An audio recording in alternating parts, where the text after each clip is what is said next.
Hello everyone, welcome back to your favorite YouTube channel PTE and IELTS with Tamanna.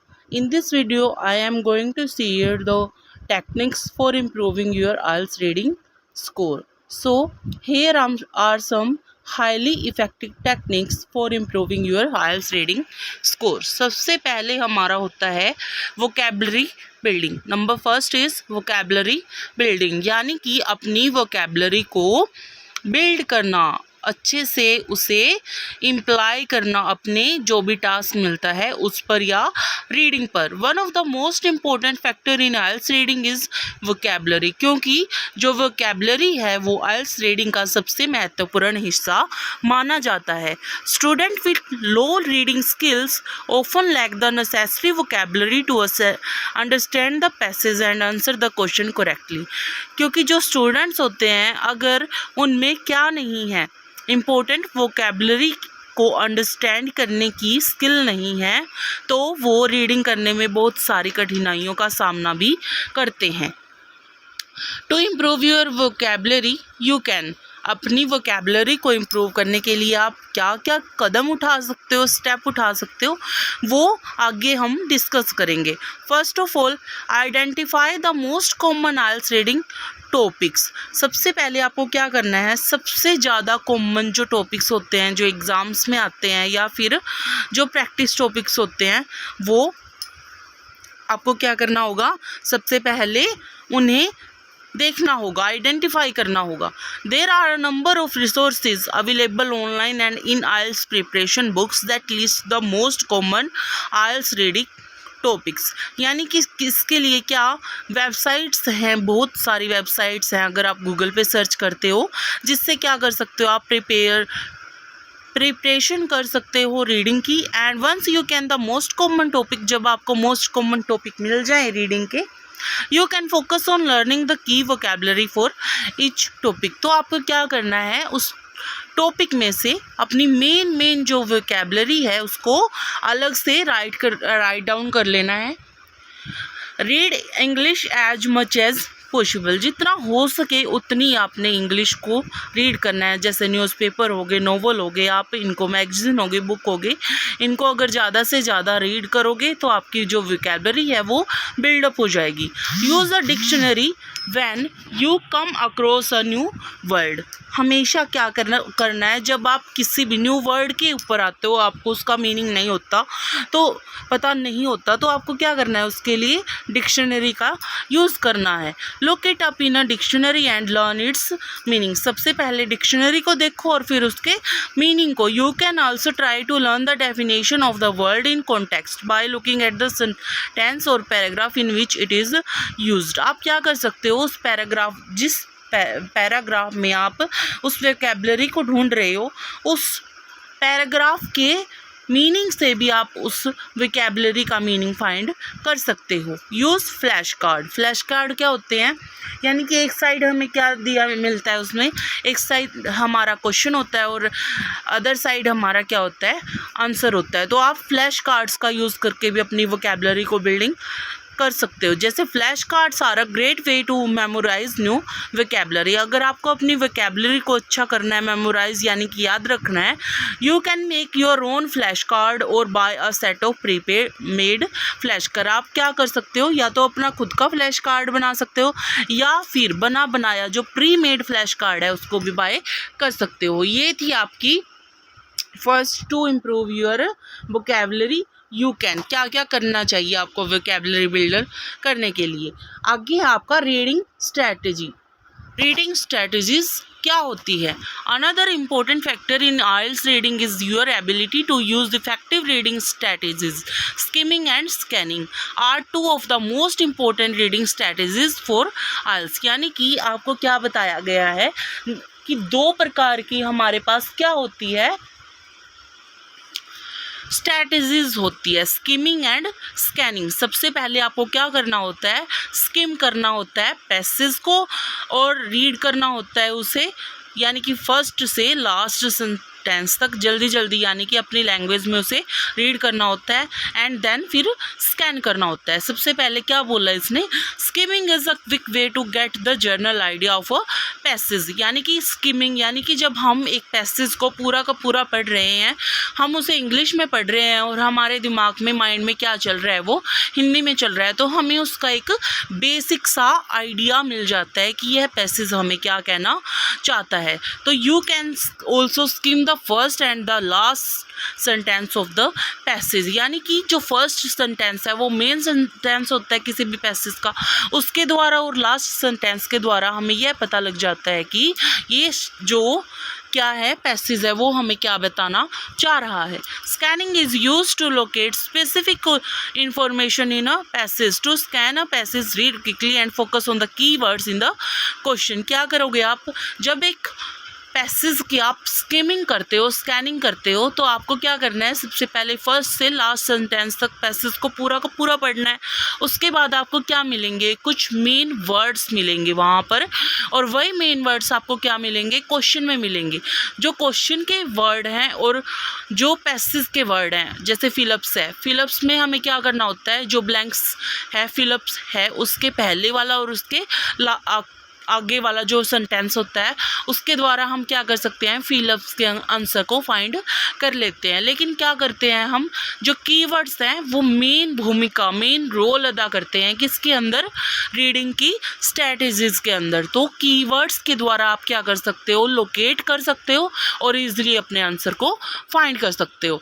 Other important reading strategy include predicting what the text is about based on the title and introduction, यानी कि जो मैंने आपको पहले बताया, यानी कि आपको क्या पता लगाना है कि जो ये पूरा पैसेज है उसका जो मेन क्या कहना चाहता है, उसका जो सेंट्रल आइडिया है या मेन आइडिया है, वो टाइटल है, क्या कहना चाहता है, वो किसके बारे में है। Identifying the main idea and sporting details of each paragraph, यानी कि आपको क्या, सबसे पहले आपको मिलेगा मेन हेडिंग आपको मिलेगा, उसके बाद आपको मिलेगी एक्सप्लेनेशन, उसके बाद आपको मिलता है, क्या मिलता है आपको, एग्जाम्पल, एंड फिर आपको मिलता है रिजल्ट। जैसा आप क्या करते हो राइटिंग टास्क 2 में फॉलो करते हो, सबसे पहले आप क्या करते हो, फर्स्ट बीपी अगर आप यूज़ करते हो, फर्स्ट बीपी में आप क्या करते हो, सबसे पहले हम किसी भी चीज़ का क्या लिखते हैं, मेन आइडिया की जो ये टॉपिक है इसके ये कारण है, ये इसके पॉजिटिव डेवलपमेंट के, ये इसके नेगेटिव के है, क्या मुख्य कारण है उसका, सबसे पहले वो लिखा जाता है। उसके बाद क्या लिखा जाता है, हमारा एक्सप्लेनेशन, हम उसको एक्सप्लेन करते हैं कि ऐसा करने से ऐसा हो जाएगा, फिर हम उसका एग्जाम्पल देते हैं एक सर्वे कंडक्ट करके या फिर एक रिसर्च के द्वारा। उसके बाद एज अ रिज़ल्ट करके हम इसके क्या रिजल्ट होंगे वो पता लगाते हैं। तो उसके बाद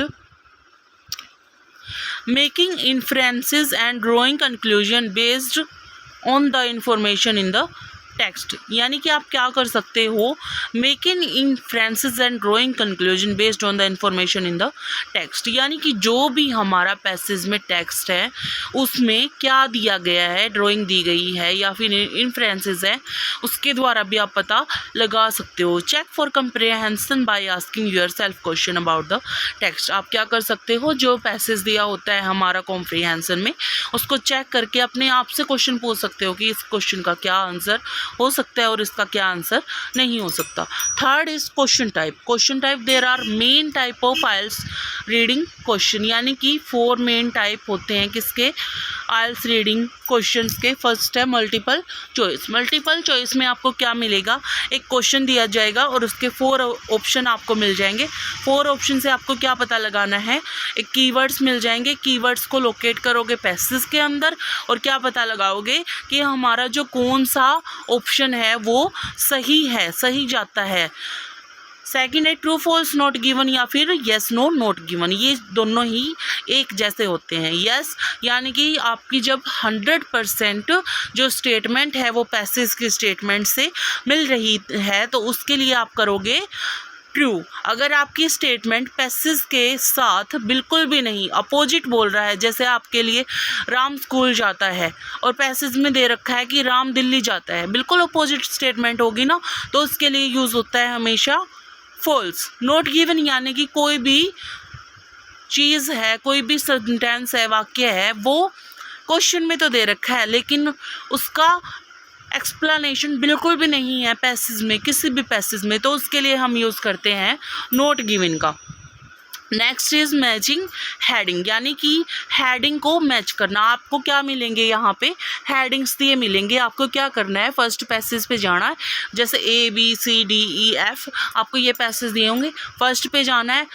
आपको क्या करना है, स्कीमिंग एंड स्कैनिंग करना है। सबसे पहले क्या करना है, जल्दी से रीड आउट करना है पैसेज का, उसको अपनी लैंग्वेज में आपको मीनिंग निकालना है कि आपकी क्या मीनिंग निकलेगा उसका। तो उसके बाद आपको क्या मिलेगा, एक टाइटल मिल जाएगा, इंट्रोडक्शन मिल जाएगा, आपको पता लग जाएगा कि इस पैसेज में क्या बोला गया है। आप दोबारा क्या आओगे, मैचिंग हेडिंग पर आओगे, वहाँ पर आप एलिमिनेशन मेथड का यूज़ करोगे। एलिमिनेशन मेथड लाइक, अगर जो आइडिया दे रखा है, मैचिंग हेडिंग दे रखा है आपके किससे पैसेज से मिल रहा है, जो पैसेज में बोल रहा है वही हेडिंग में बोल रहा है, तो आप क्या करोगे, उस हेडिंग को ए के सामने लिख दोगे।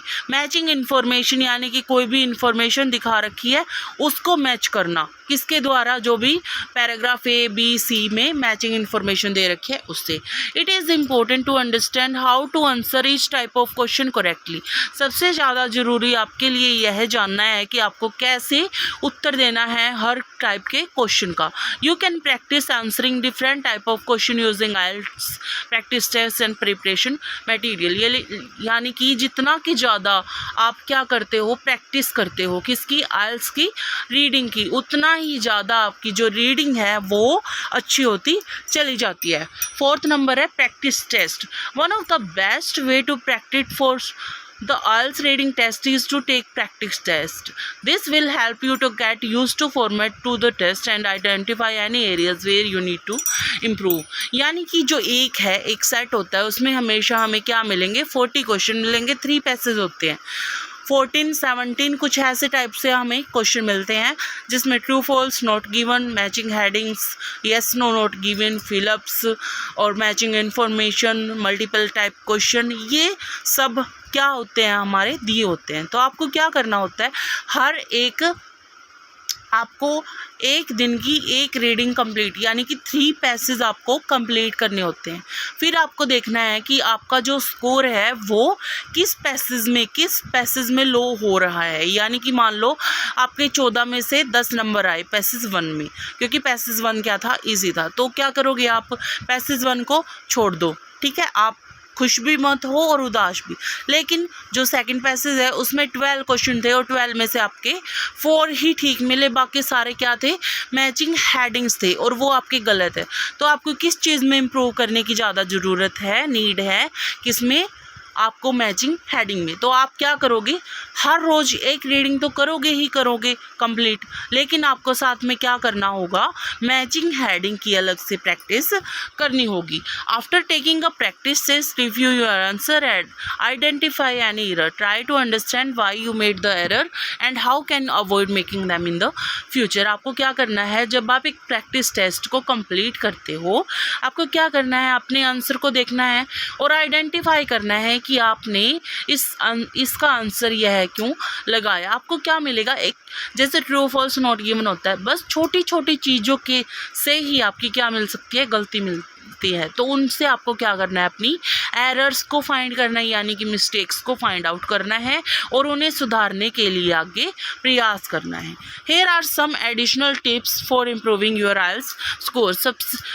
और भी क्या दी गई हैं इम्प्रूविंग करने के लिए, आपके IELTS स्कोर को इम्प्रूव करने के लिए एडिशनल टिप्स को दिया गया है। सबसे पहले रीड एक्टिवली, यानी कि सुस्ती का इस्तेमाल रीडिंग में बिल्कुल भी ना हो। अगर आपको लग रहा है कि आप स्पीकिंग करने के बाद, राइटिंग करने के बाद और लिसनिंग करने के बाद आपके लिए रीडिंग बहुत बोरिंग हो रही है, तो मैं हमेशा प्रेफर करूँगी कि आप क्या करें, रीडिंग को सबसे पहले करें। क्योंकि अगर मैं अपने रिव्यू की बात करूँ आपसे, मैंने IELTS का एग्ज़ाम क्लियर किया है within 1 month and I got 8 score in IELTS reading test. So firstly I would like to say that I also practiced reading in first passage। जैसे सबसे पहले क्या किया, मैंने एक पैसेज को कंप्लीट किया, एक पैसेज के बाद 2 3, ठीक है। उसके बाद हम क्या करते हैं, उसमें हमेशा क्या करती थी मैं, अगर मेरे रिव्यू की बात करूं, पैसेज को कंप्लीट करने के बाद उसको ध्यान से देखना कि आपकी कहाँ मिस्टेक हुई है। जैसे ट्रू और फॉल्स वाले में कई बार ऐसा होता था कि जो इन्फॉर्मेशन थी वो अपोजिट, लेकिन टाइम मैनेजमेंट के चक्कर में हम क्या कर लेते हैं, कई बार उसको ध्यान से ना पढ़ने की बजाय हमारे जो सारे के सारे कीवर्ड्स हैं वो मिल जाते हैं, और कीवर्ड्स फाइंड आउट करने के बाद हम क्या कर देते हैं, सीधा क्या लिख देते हैं वहाँ पे, ट्रू लिख देते हैं। तो हम क्या करेंगे वहाँ पे, पहले understanding is the better way to get good marks in your IELTS reading. So सबसे पहले don't be afraid to reread. If you don't understand something, reread it until you do. यानी कि सबसे पहले आप क्या करना है, आपको पैसेज रीड करना है। अगर आपको उसका मीनिंग नहीं समझ आ रहा कि पैसेज में क्या बोलना चाह रहा है, क्या नहीं बोलना चाह रहा, तो आपको क्या करना है, उसको री रीड की। Use a pencil to underline important information. जो आपको लग रहा है कि ये इम्पोर्टेंट इन्फॉर्मेशन है, यानी कि महत्वपूर्ण सूचना है, आप उसको अंडरलाइन कर सकते हो। This will help you locate the information you need when answering the question. यानी कि जब आप क्या करोगे, क्वेश्चन का आंसर फाइंड आउट करेंगे, तो ये आपके लिए बहुत अच्छे काम आएगी। Don't get bogged down in details. It is important to understand the main idea of the passage, but you don't need to know every detail. यानी कि बिल्कुल खो नहीं जाना पढ़ने के अंदर, सिर्फ हमें एक आइडिया मिलना चाहिए कि यहाँ पे क्या बोलना चाह रहा है, क्या एक्सप्लेनेशन हो रही है पैसेज के अंदर। वो मिलने के बाद हमारा काम वहीं पे ख़त्म हो जाता है। मैनेज योर टाइम वाइजली, यानी कि अपने टाइम को अच्छे से मैनेज करो। मैं प्रेफर करूँगी आपको कि आप क्या करो, रीडिंग के लिए 51 मिनट का, जब भी आप घर पर रीडिंग करते हो 51 मिनट का, 17 मिनट्स फॉर ईच पैसेज, यानी कि 17 मिनट का यूज़ करो एक पैसेज को कंप्लीट करने के लिए। अगर आपसे 17 मिनट में एक पैसेज कंप्लीट नहीं हो रहा हो, तो आपको क्या करना है, उसको छोड़ देना है। देन सेकंड पैसेज और then third passage. Don't spend too much time on any one question. If you are stuck on a question, move on and come back to it later if you have time. क्या करना है, अगर कोई question आपको नहीं मिल रहा या फिर आपको उसके कीवर्ड नहीं मिल रहे हैं पैसेज के अंदर, उसको सिंपली छोड़ दो।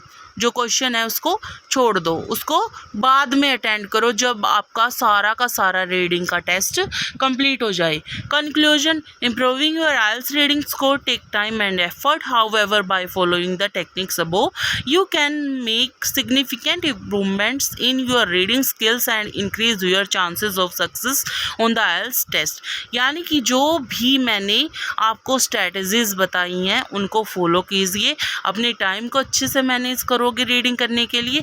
देखो, अगर आप 51 का टारगेट लेके चलते हो, 51 मिनट्स का टारगेट लेके चलते हो रीडिंग को कंप्लीट करने के लिए, तो आपकी क्या हैबिट हो जाएगी कि आपकी 51 मिनट में ही रीडिंग कंप्लीट हो जाएगी। और जिस क्वेश्चन में आपको 9 मिनट आपके लिए क्या हो जाएंगे, फिर एक्स्ट्रा हो जाएंगे आपके लिए 9 मिनट्स। तो आप क्या कर सकते हो, जिस भी क्वेश्चन में आपको डाउट लग रहा है उसको आप दोबारा रीड करके अपना ठीक कर सकते हो। कई बार क्या होता है, हम एग्ज़ाम के प्रेशर में यह बोल जाते हैं कि हमें जो रीडिंग के आंसर है वो साथ के साथ ही वहाँ पर बुकलेट के अंदर नोट डाउन करने होते हैं। तो हमेशा ये ध्यान रखना कि हमें 10 मिनट्स दिए जाएंगे लिसनिंग टेस्ट को करने के लिए, यानी कि उसके आंसर को डाउन करने के लिए, लेकिन जो रीडिंग के आंसर है उसके लिए हमें एक्स्ट्रा टाइम नहीं मिलता। Thank you, have a nice day. For getting better goal and for getting better good score, you can